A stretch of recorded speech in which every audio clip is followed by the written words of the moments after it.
Could the Allies have won World War II without the US? The answer is no. Here's why. The Allies received critical supplies from the Americans. The Pacific Theater was mostly an American campaign. The D-Day invasion crippled the Nazi military and wasted their supplies. The Battle of the Bulge destroyed the Nazis' last chance at an offensive and led to the end of the war. Lend-Lease, and how it affected the Allies.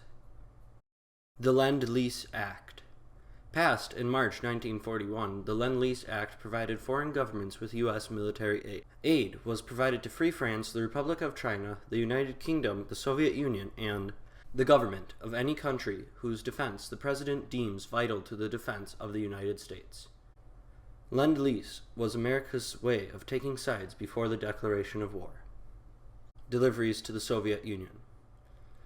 Soviet Marshal J.K. Zhukov once said, "Today, some say the Allies didn't really help us. But listen, one cannot deny that the Americans shipped over to us material without which we could not have equipped our armies, held in reserve, or been able to continue the war." At the time, in the Soviet Union, there was a lot of censorship going on with historical information. Part of it was making aid that America was giving the Soviet Union seem like they didn't need it, and it was just a little bit of extra help. In 1945, 1/3 of the Red Army's trucks were American-made. These were mostly Dodge 3/4-ton trucks and Studebaker 2.5-ton trucks. 433,967 vehicles from the U.S. were shipped to the Soviet Union. This is a picture of a Lend-Lease Dodge 3/4-ton truck with a Soviet gun. Deliveries to England. 280,646 U.S. military vehicles were provided to England by the U.S. 6.6 million care packages were sent to Europe in the first 2 years of the program, with at least 400,000 going to Great Britain. CARE is the Cooperative for American Remittances to Europe. Over 70 million rounds of ammunition were shipped to England during World War II. A lot of this was done because England, being a tiny island, did not have room or the materials available to produce their own supplies for the war. This is a picture of a care package. Deliveries to Free France. 27,137 U.S. military vehicles were delivered to the French resistance forces during World War II. 1,199,754 rounds of U.S. ammunition were shipped to France. The FP-45 Liberator pistol to airdrop to French resistance fighters. It was a single-shot .45 that was intended to be used to take out a Nazi soldier in order to take his weapon. It actually came with a cartoon illustrating how to use it, so it didn't matter if you could read, if you couldn't read, if you spoke English, or if you didn't. This is a picture of the FP-45, the effects of Lend-Lease. This cartoon shows how even though America wasn't directly fighting the Axis powers at the time, it was still affecting their ability to wage war against our allies. Lend-Lease provided England with supplies that a tiny island could not produce. Lend-Lease supplemented Soviet production of trucks, allowing them to make more tanks. Without Lend-Lease, the Allies could not have won the war because they simply would not have had the supplies to continue fighting. America for the win. America's contribution in Europe. America in the Pacific. America's role in World War I versus World War II. America ends the war. America's contributions in Europe. This cartoon shows how, while the Nazis were busy fighting the Russians on that front, we went and attacked them on another front and made it even more difficult for them to continue to fight and eventually ended the war. America's contributions in Europe. America created a two-front war that saved France. America saved France when they liberated their capital of Paris. This also forced the Nazis to divert some of their attention away from the Soviets towards the new front that we created from the D-Day invasions. America crippled the Nazis' last attempt at an offensive at the Battle of the Bulge. This is a map of Nazi-controlled Europe. Operation Overlord and D-Day. June 6, 1944, also known as D-Day, was a series of landings that forced the Nazis to fight a two-front war. They took place in Normandy, France. The Ghost Army distracted the Nazis and led them to wasting supplies waiting for an attack that would never come. The Ghost Army was a series of fake tanks that was meant to distract the Nazis from the upcoming Operation Overlord.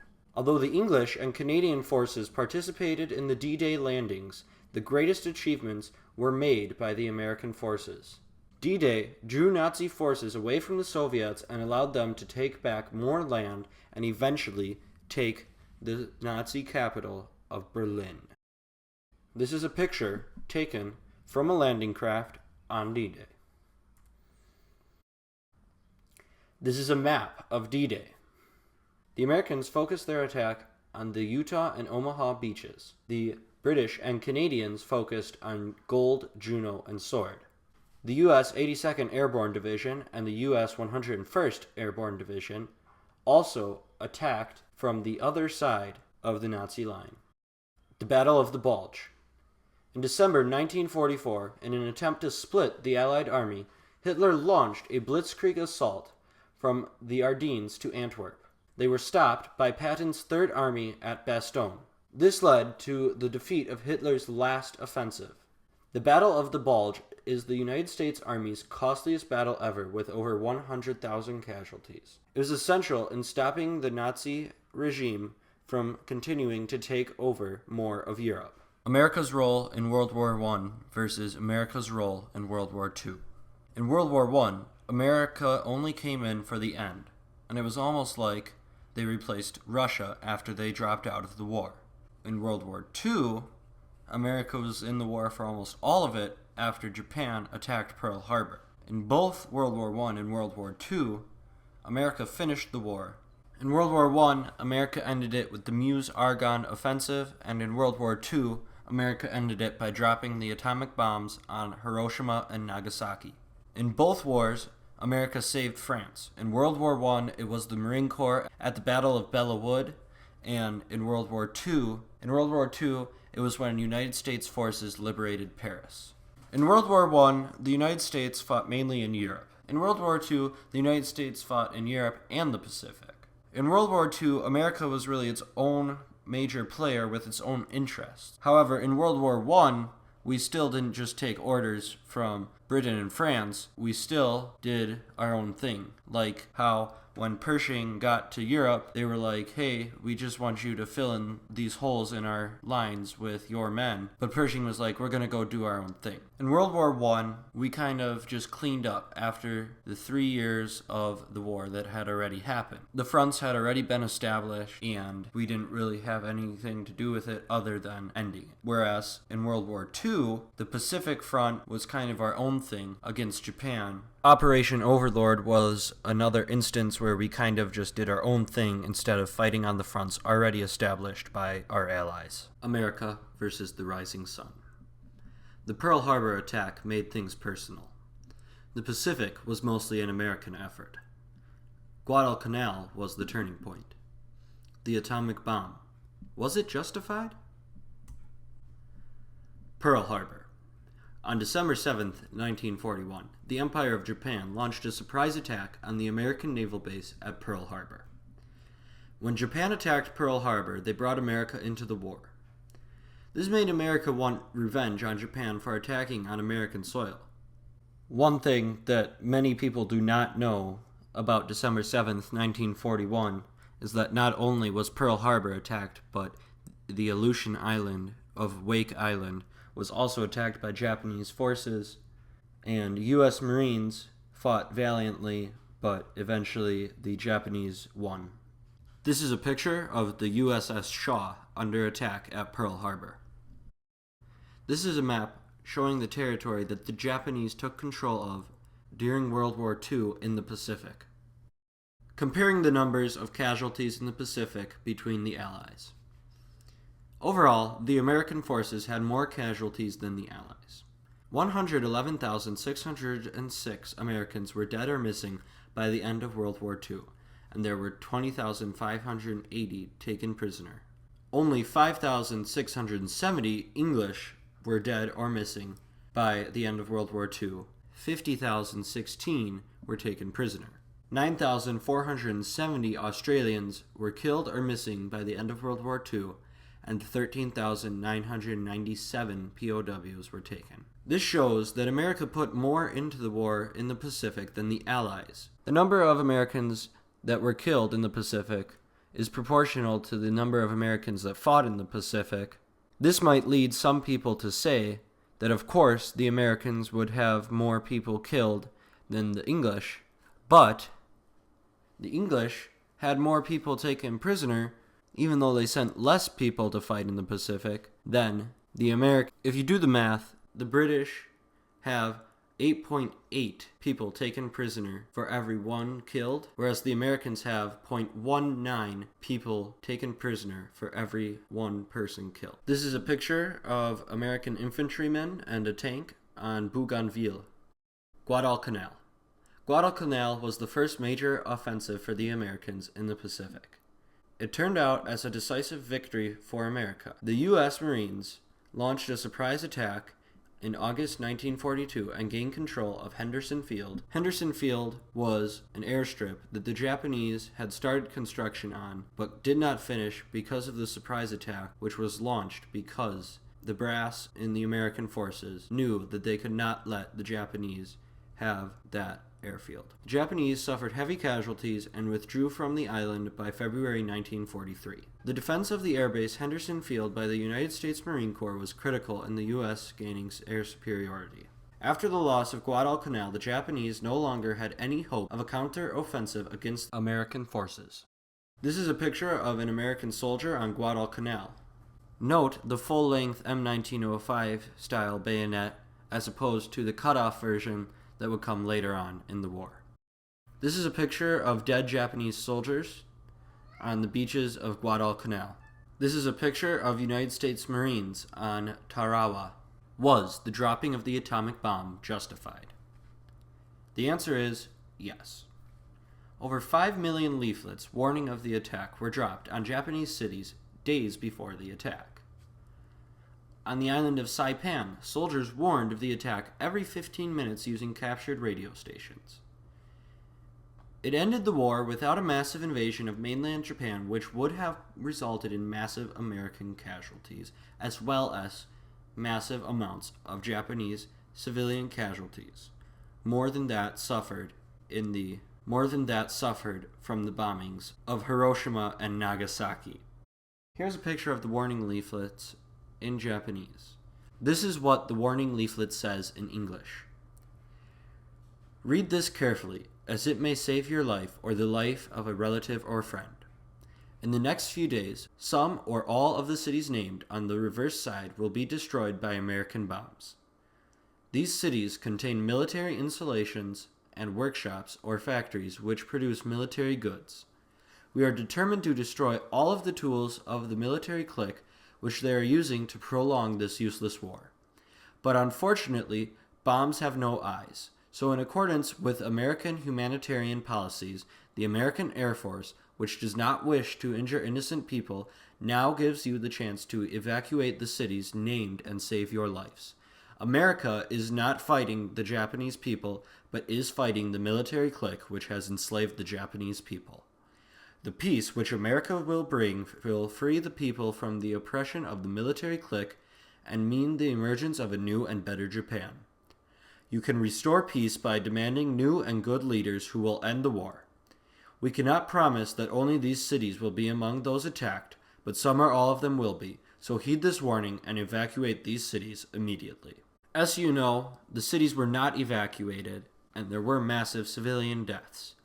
But they were warned, and they didn't evacuate.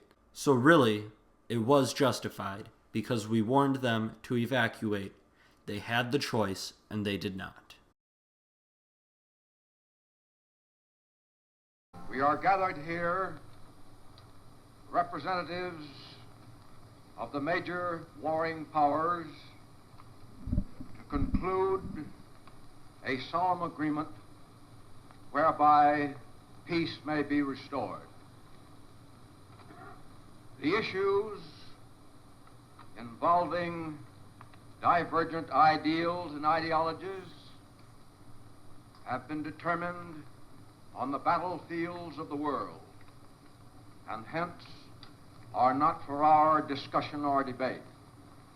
The terms and conditions upon which surrender of the Japanese imperial forces is here to be given and accepted are contained in the instrument of surrender now before you.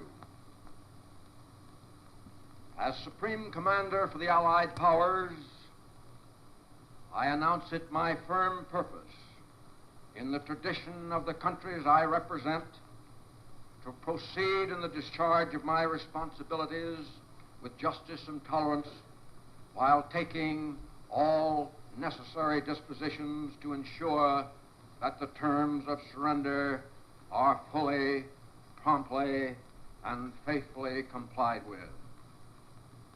I now invite the representatives of the Emperor of Japan and the Japanese government and the Japanese Imperial General Headquarters to sign the instrument of surrender at the places indicated. The surrender documents by which Japan agrees to lay down arms completely and to obey all Allied orders issued by General MacArthur were printed by the Army on rare parchment found in a basement in ravaged Manila.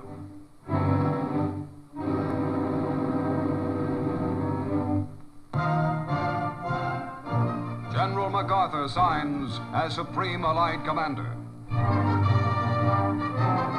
The first pen used is presented to General Wainwright of Corregidor.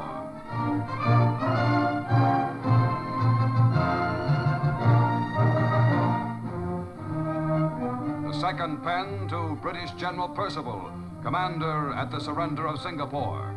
MacArthur uses 6 pens in all, affixing what will be the most important signature in Japan to the document that ends permanently that nation's regime of terror and aggression.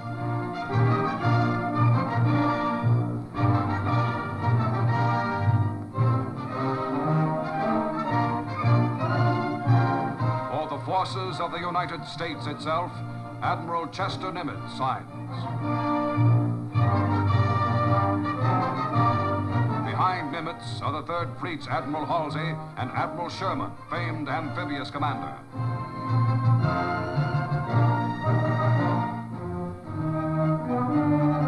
General Su Young Chan, Chief of Military Operations for the Chinese National Council, signs for China. Admiral Sir Bruce Fraser, Commander of the British Pacific Fleet for the United Kingdom. Lieutenant General Kumza Nikolaevich Derevyanko for Soviet Russia.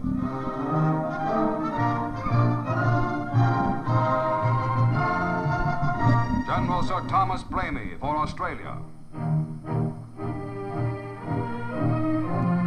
Colonel Lawrence Moore Cosgrave for Canada. General Jacques Leclerc, hero of Africa and Paris, for France.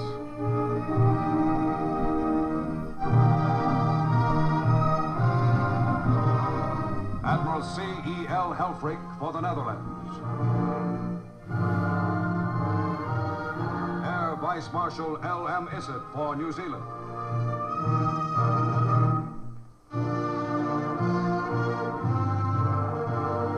Concluding the brief history-making ceremony, General MacArthur expresses a wish. Let us pray that peace be now restored to the world, and that God will preserve it always. These proceedings are closed. Unconditional surrender. The dropping of the atomic bombs on Hiroshima and Nagasaki led to the unconditional surrender of Japan. The unconditional surrender meant MacArthur was in charge. This led to Japan being rebuilt as the ally we know it as today. In conclusion, without the Americans, the Allies could not have won World War II.